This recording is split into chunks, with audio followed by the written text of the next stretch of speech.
Hello everybody, just let me pull this up here. So today I'm going to talk about our first foods and some of those cultural connections that are related to those foods. And I really wanted to do something a little bit different, that we are managed by our Department of Natural Resources mission statement to protect, restore, and enhance our tribe's first foods, and how we do that on that management practice. But we don't talk a lot about some of those other connections and how they flow, where they're there, but there's never been like a really good focus. And so I wanted to kind of bring that back to how I have perceived that growing up here on the reservation, and just this being our home and how that looks to us.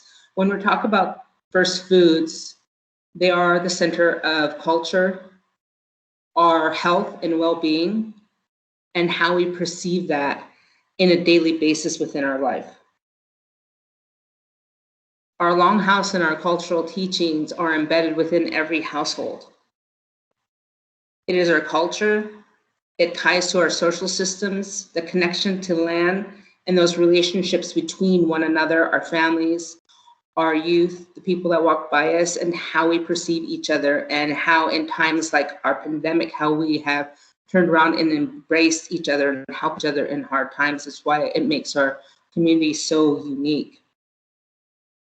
When we look at this, it is around that tamanwit, that natural law and Creator's divine guidance when he gave that to the people in the beginning of time. This image here that you see, it has kind of, it really shows right now what we should be doing is in a regular season. We don't see an image.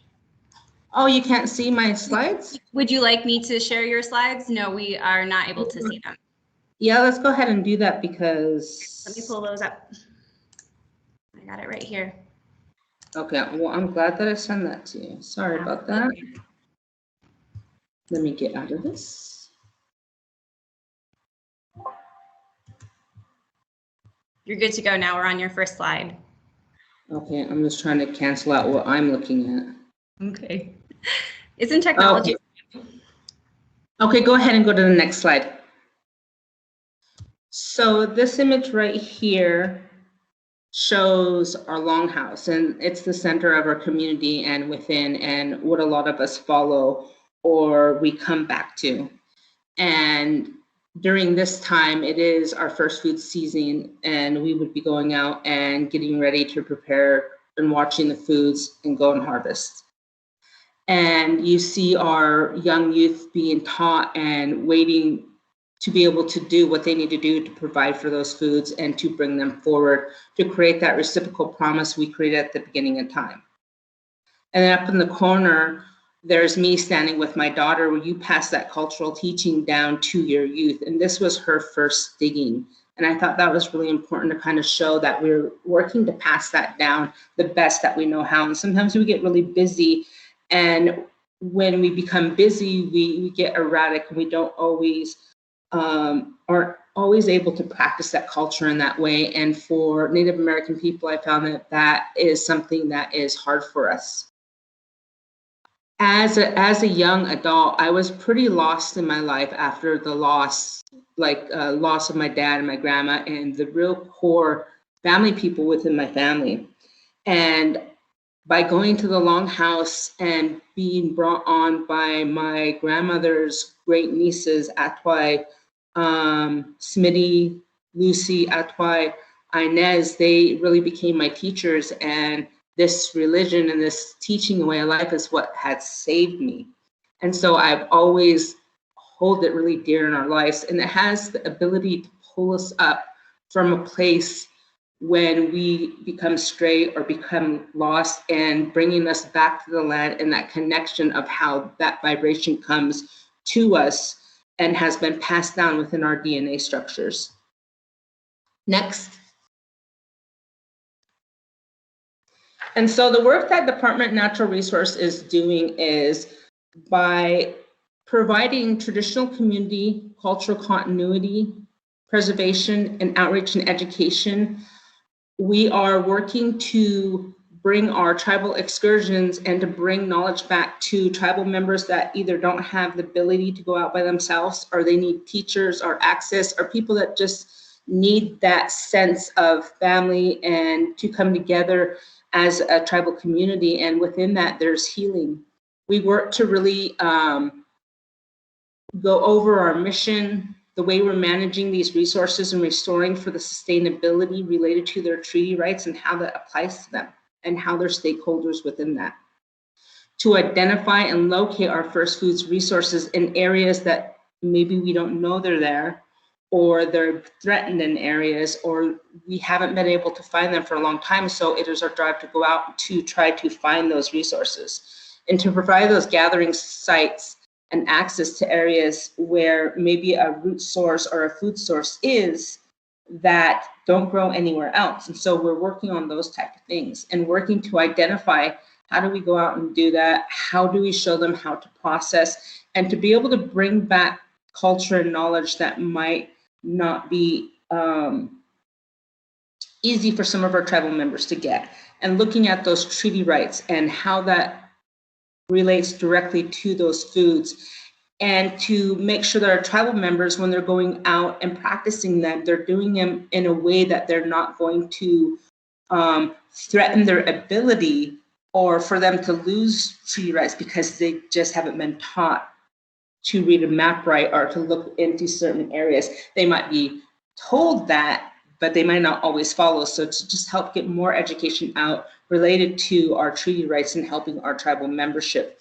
And also looking at the history and the language and the sharing in between our children, our elders, and to bring our youth up to leadership when we walk away from this earth or go to the other side, because we are training them to be able to hold our tribal community for time immemorial. When we look at these foods, it is not just related to the act of going out and gathering, but it relates to our physical well-being as an individual and relates to the social and emotional and cultural well-being of our people, our communities, and within our family. Next. So we're working to reconnect our community, and by going out and looking at all those different aspects. Some of these pictures I have here, a few years back, prior to pandemic, we were working with our Cultural Resource Protection Program. We also work with our First Foods and Yellow Hawk Behavioral Wellness. I've worked with them for several years. This program right here is the Department of Child and Family Services, and they would link us up with their Bolster program and their workforce program, and also the foster care program. And it's a really beautiful thing to be able to see our people of all age groups be able to go out. And on this day specifically, we were going out for huckleberries, and you see the older participants standing there, and some of them hadn't been out since they were kids. And as we're walking, we have one tribal member, he kind of walks around, and he's not always great in his life, and he's standing on the edge, and I'm like, well, what are you doing? And he's outside in front of the building. He'd come for coffee every morning. He goes, well, I'm just standing here. They said that I got to go this way. And they go, well, we're going to go huckleberry picking. Why don't you just jump on with us? And he was like, seriously? I was like, as long as it's just you and nothing else, and we can go. So we loaded him up, and he ended up providing Clutch. I'll say his name, Clutch. He provided us a lot of information related to going out with his grandma and his family. And he actually ended up to be one of our fastest paid. But at the end of the day, he said, thank you for letting me come out. He said, because this is the best day I've had in several years. And so when we get together and be able to laugh and share stories, and there's just this physical healing that happens on those sites. On the other side, we have the little girls that I was at home, and we were coming down from gathering medicines, and the little girls came over in my yard. And part of these are Stephen's girls when they were younger, who was on this call. And they were like, what is all this? And so even just me as I'm washing them, like I'm cleaning them off, and I was setting them up because I wanted to take pictures, and the girls were like, they wanted to get in there and take pictures. And even though I was at home, I was a teacher, and we were talking about them. I was telling them how to use them, and just because you're not at your job or you're not in a certain place, once you become a food gatherer, a digger, a harvester, it is your job to teach till the time you cannot, till the time you pass over. And so when you become those things, you don't also become a digger and a gatherer for your people, but you are that representation for the youth to learn from and to be that teacher for them. Next. So another excursion we went to was, I took a group of people, I think we had about 30 of us, up to, it's an area called the Rocky Ridge, and it's above Indian Lake. And when we went there, some of the participants, they're like, we've never even been to this area before. And this is an area that I would go with my elders when we would go up there. And for me, it has a really healing place because it cues up those memories of those elders passing their knowledge and showing me the different foods and the things that are there. Also, the food resource that is there is very abundant.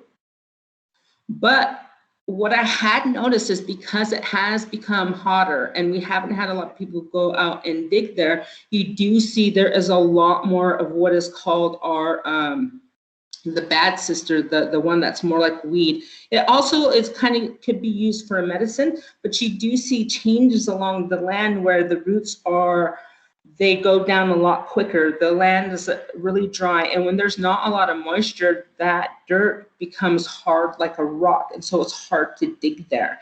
It also becomes where some of those food resources can become wormy, so you have to teach those young children that. On this site specifically, when we went out, I was standing with the group from Department of Child Services, and I was lined up with the bolster group and the workforce group. And the foster care decided they were going to bring out some of their foster kids, and so they were brought in, and Dion Bronson took them out. When we got to the site, all of the workforce and the other groups, they all jumped out, and then the kids jumped out. And pretty soon I heard crying. I turned around, I was wondering what was going on. And some of these families were able to reconnect. There was 2 sets of them. One of the kids out there, he got to see his uncles that he hadn't seen in several years. And these little kids, one of the aunties said, I haven't seen this little boy since he was a baby. And so they were so excited and hugging each other, and they got to spend the day helping them gather and visiting with them and sitting down. And you could see the whole crew, when children were around, they softened and they were helping them. And you've seen this kind of like this healing coming out on the land. And Randy Minthor, he looked out, he said, what a beautiful sight. He said, look at this healing that this has. He said, we need to come out as a whole community because this does something for us in a whole different way. And just the beauty in us working together, gathering our foods, and that reconnection and the, in the air, and just putting everything into that work. Next. So we're really working to restore our traditional food practices and looking to bring back knowledge that might be considered lost. But I would like to say, which my cousin kind of brought on to me, she said, I don't consider it lost, but I think our knowledge has just been dormant, waiting for us to reconnect to it. And this is a really good example of it. Is up in the right corner, you see the camas bulb. And we hadn't went out and gathered that one for 40 plus years, and the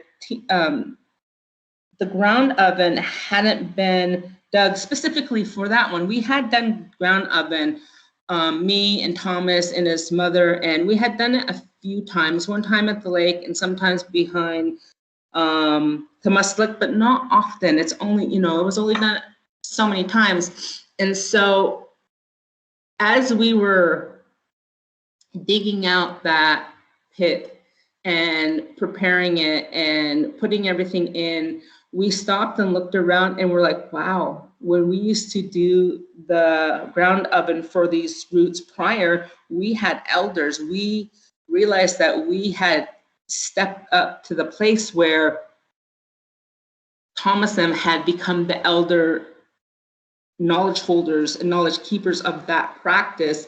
And even me being young, I was just like, I had done it several times, and you realize that I remember being a young child and they tell us, you're going to be the teacher of this knowledge. You have to pass this on. And so we take these roles as children and we listen, and we don't always listen well. And then we have to move forward to become those teachers when our elders pass. And so the passing of this knowledge is very important. Thomas told the kids, right now, today, you are going to be witness. You guys are going to sit here, and all week you've been helping us dig and you've been helping, but right now you are going to be witness of us bringing up this food, this sister that has not come and been cooked in this area for years and years and years, and we are bringing her home. And so after they brought up the camas, they canned it and put it up for future use. And so now we're working towards every year to be able to do this practice and to teach more people how to traditionally cook under the ground. We also had not only camas there, but we had moss down there. We had deer. They cooked, I believe we cooked fish over the pit, and we tried to do everything traditional as we could. Next. So when we're looking at this, we're passing these traditions to our youth. All the food that you see on the table, and when we go to the Longhouse, you'll see salmon, sometimes you see dry salmon, eel, deer, and a few roots. Because during the big feast, you'll see multiple roots, a little bit more, but these young kids, when we took them out to gather, it took us 89 participants to gather and to get enough camas to do our pit. In the week that we were up there, we brought them out gathering roots every single day, and we taught them every single root that was on the land. And so they all worked on different types of roots. Some of them would gather all of them, but they gathered couch, they gathered selwit, the Indian carrot, they gathered nunus, the yellow bell, they gathered the wild onion, they gathered, our nunus is the Mariposa lily. They just gathered everything that we could gather within the area. And they also went out and gathered, the elder women went out and gathered huckleberry. They're like, well, nowhere else has had feast, but because we're up here feasting and they're ready where we're at, we're gonna go ahead and feast. And I've never seen a table so full as the work these youth did on this day. On the other side is my daughter, Kamsali, and she's always wanting to get a knife. And my daughter has ADHD and sensory issues, and for her, she really has struggled just paying attention. But when it comes to our foods or us going out to harvest or digging, she engages. It's like healing for her. And so I thought, well, she's constantly trying to mess with the fish. And when I was young, they gave me a knife at a young age. So I just gave her a butter knife and showed her, or I think that knife actually has an edge on it. And we were showing her how to scale, because she's the one that I'll be passing all my knowledge down so she can retain that for her children. And so we have to pass that down so we can retain that, and to not be stingy with our teaching, and to make sure that that's passed on for everybody. Next slide. The work that we do related to harvesting also promotes healthy diets, healthy activity, because going out and gathering is hard work. The consumption of our food and how it lowers obesity levels, diabetes, renal risk, cardiovascular, because it is hard to go out to hunt and fish and gather. It takes a lot of energy to be able to do that. This slide right here really kind of comes back to how we connect to cultural sites and lands. Our Indigenous well-being includes the strength of our people's connection to place and to land. And when we are disconnected to that, sometimes people feel stress or different circumstances they're not always able to deal with. But when they go out to the land to practice our first foods in our cultural teachings, there's a way we're able to release those in the act of doing and moving and thinking and being calm and quiet and praying while we're doing those activities, and bringing that back to our families and our community, because when we come back from those activities, we come back to prepare, to process, to share, and to be reconnected to what we're doing at home and being able to have an outlet to release some of those. We really work hard that when we're going out to the land, that we're bringing people out to not only within our ceded territories, but beyond in some cases. And how that's connected to traditional environmental knowledge related to our people and how we're managing that food. Because when we're going out and harvesting and gathering, we're taught from little children to gather and harvest in a sustainable way, that that resource comes back better and it comes back more sustainable. When the land becomes sick, our people become sick from the loss of food, the loss of cultural activities, and that connection to the place that we have been removed from.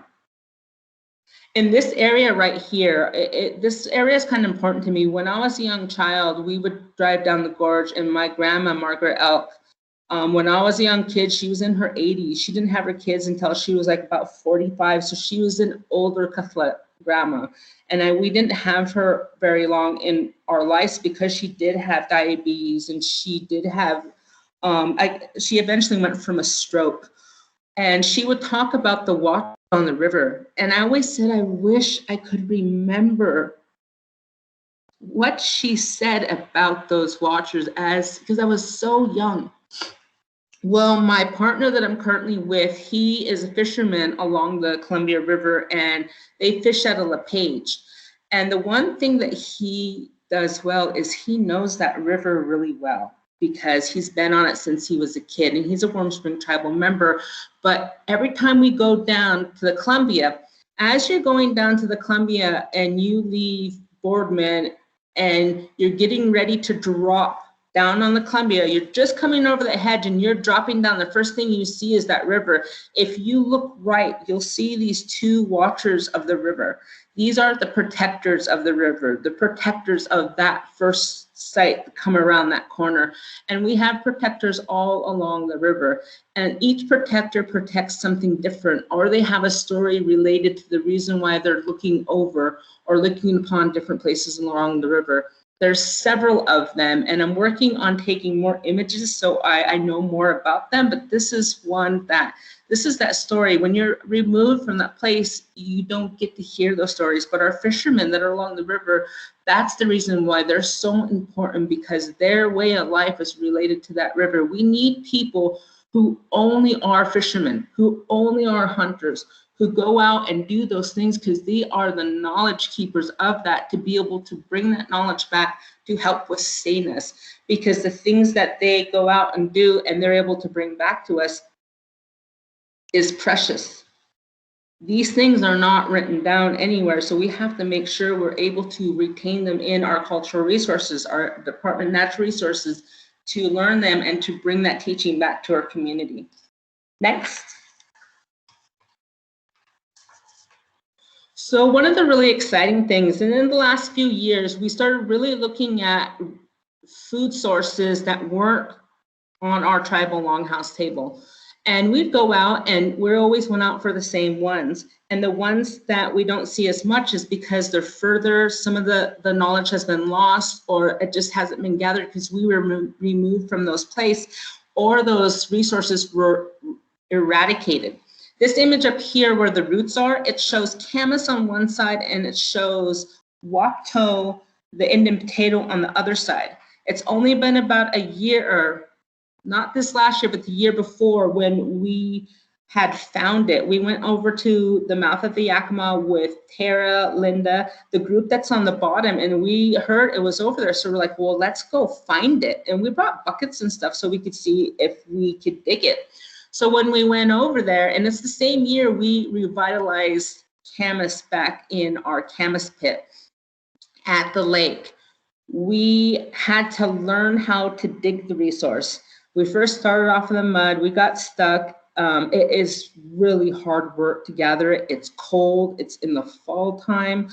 And we brought it home and we planted in different areas because we wanted to bring it back to the reservation. So we're currently looking at the restoration of that food resource back to our area. And also Tara was working with the Army Corps of Engineers, the city of Richland, and other different areas to do some protection related to the food source. And so when we find things, we can see, you know, find out more information. How do we protect these? How do we create agreements on our food sources like this? Next. So this one right here is just, we're going out and gathering a resource related to our huckleberries, related to our food gathering. And this one is, we went out and the tribal member on the other side, the elder, is Cecilia White Wolf, and she reached out Cultural Resources. She wanted to link up with this and bring huckleberry baskets back to our people. And it was something that I was interested in. So I reached out, I found an elder to show us how to do it. And so we went down to Portland, and Portland Metro took us out to an old growth area, and we learned how to do pulling cedar from the tree that she's on is called like a mother tree, old grandmother tree, and the cedar grow along it. And I'm standing on the other side, and there's a big branch. Our elder teacher showed us how to dig it. It's definitely one of the hardest processes I've ever done in my life. And this woman was 76 and she could barely move. We had to walk her out there, and when she was digging, she was sitting on the ground and she would lay down and roll. Her body would literally roll. And there was a time I was thinking of giving up and going and doing the easy stuff like the rest of them are doing. And I thought, if this woman, this elder can sit here, I can sit here too. And I really hope that when I'm that age, I'm able to still be able to teach this beautiful teachings and culture that we have. Next. After we were done, there was about 23 of us, and it was Cultural Resources Protection Program, and it was Michelle Thompson. She kind of led that with a group she had been working with already prior to a year, and we kind of all just grouped up together.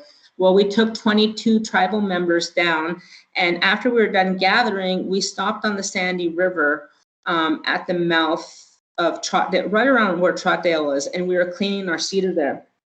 And pretty soon I looked back, and there's this Indian man from Yakima standing there, and he's wearing those 80 short shirts up the side of his legs, and he only has one eye, and he looked at me, he was like, "What are you guys doing?" And I said, "Well, we're gonna learn how to make cedar root huckleberry baskets." And he said, my grandma used to make those.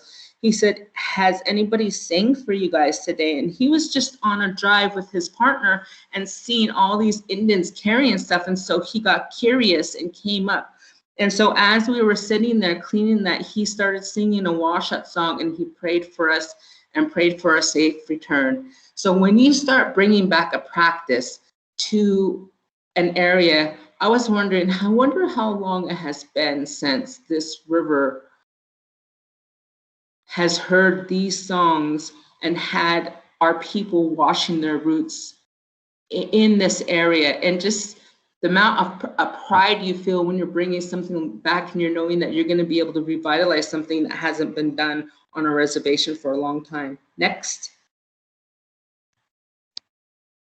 And so it took us a whole week to process. Every night we had to process cedar, and it was hard work. And then at the end of the week, master teacher Ramona Kiona came down, which was very funny, is because we were looking for a master teacher, and here my significant other, this is his grandma who he grew up with. And I was like, "You had a huckleberry teacher this whole time?" He goes, "I didn't even really think about it." So we brought her in, and it's crazy how connections go. And she taught us how to weave. And we did this here at the facility, and we had about 20 people.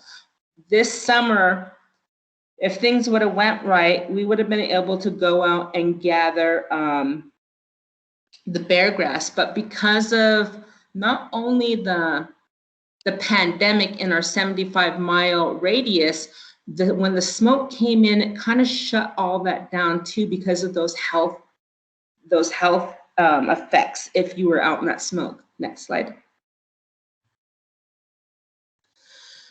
So this is what I really wanted to talk about. When you're looking at climate change and the things that happen along, it affects many different things, and it affects all our fishermen that are down on the river. And when they are on the river fishing, when the salmon are there, they're there. They do not wait for anybody. We don't leave. When we're doing foods and we're there, that's what we're there for, because our foods have short windows. And so when the foods come, you have to be there to gather.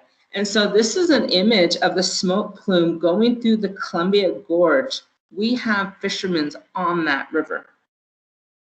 They are fishing, they're gathering, and trying to provide for their families. Next slide.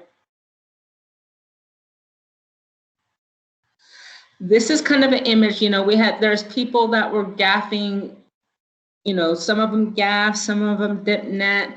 A lot of them are gill netting on their boats. And over on this one side, this is kind of a picture, and it is not as smoky as it was in this picture here when they were on the boats going and getting their gill nets. And my partner, he was down in a tent the whole entire time that smoke was down there. We usually go down every weekend, and this is my little daughter, and she loves fish, and so she kisses fish and she's always involved with them, and she really wanted to go in the river. And I said, I'm sorry, we cannot go because of smoke. And she's so little and so young, and her lungs and my lungs aren't very good. And I really felt bad for the crews, because I know that my significant other has allergies and a lot of different things that are impacted by that smoke, and they weren't ever able to get out. And when I did eventually get down there, they were sick. You could see just the sickness and the red eyes and hear that in their breathing. And they're saying how dangerous it was, because prior to the barges being shut down, they're like, we didn't know if we'd run into a barge. We were getting lost out there. They'd get turned around. And so it was really unsafe for them, but they had to get those nets out because the fish were in them. Next.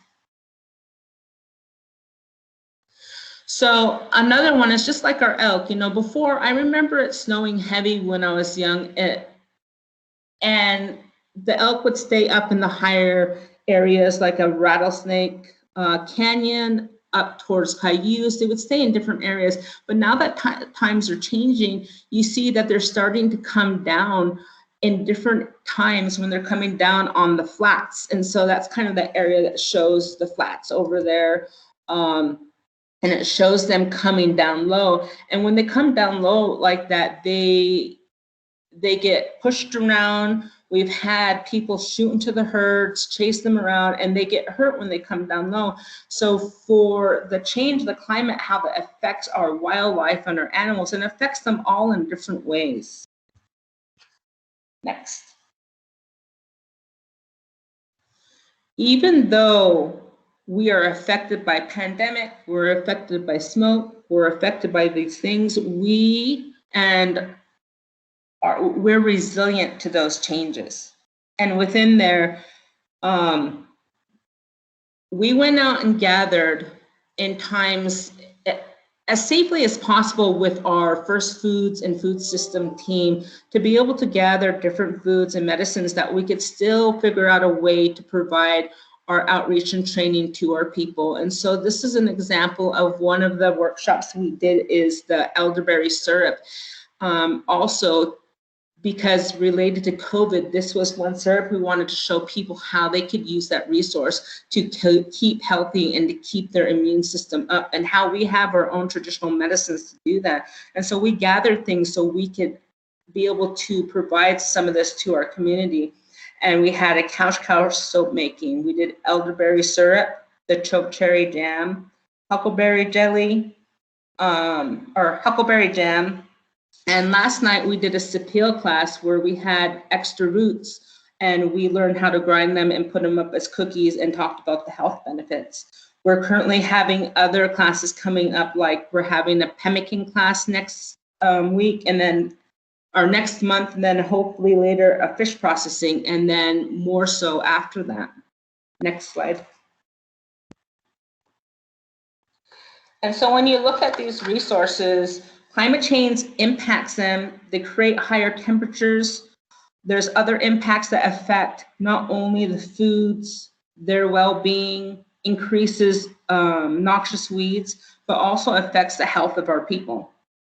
Yet we will always adapt to whatever changes come forward because we are a resilient people. We are never going to leave. We will always be here, and we'll always go out and gather our foods, no matter what that is, or work to make them sustainable for our tribe through the Department of Natural Resources and protecting our culture in that too with Cultural Resource Protection Program and as tribal members and teachers too. And looking how we do those approaches and balance that with our culture, environment, economic, and social needs. We will continue to promote and teach cultural-led initiatives that promote our cultural practices, teaching and restore the health and the well-being back to our tribal communities. Thank you for listening, and I'm really glad I was here, and we had a really phenomenal group of speakers, and I'm so thankful to be a part of that and to be able to be a part of this group with Colleen. Thank you very much for listening.